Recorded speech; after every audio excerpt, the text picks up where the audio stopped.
Assalomu alaykum hammaga. Bu proyektimiz 200 bosh uchun moslar qurilgan.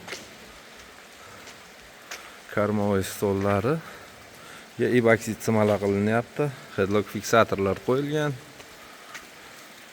Karmovoy stolga yorug'roq bo'lishi uchun yuqoriga prozrachniy panellardan qotirganmiz.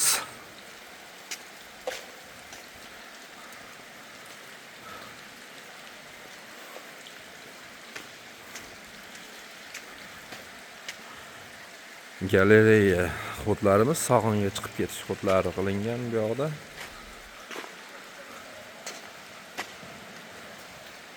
Bu yerga yig'iladigan raskaladushkali eshiklardan qilib berganmiz, to'g'ri foydalanish uchun.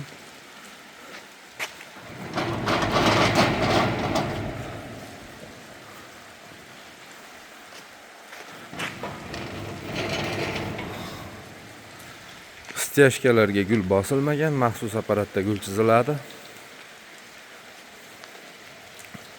Bordyurlarimiz qo'yilgan, maxsus apparatda bu ham charxlab chiqilgan, molni bo'ynini qirmasligi uchun. Bu tarafi ham, bu yog'i ham charxlab chiqilgan.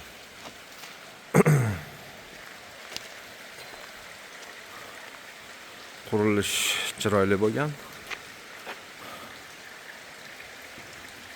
Kimga shunaqa xizmatlar kerak bo'ladigan bo'lsa, aloqaga chiqaverasizlar.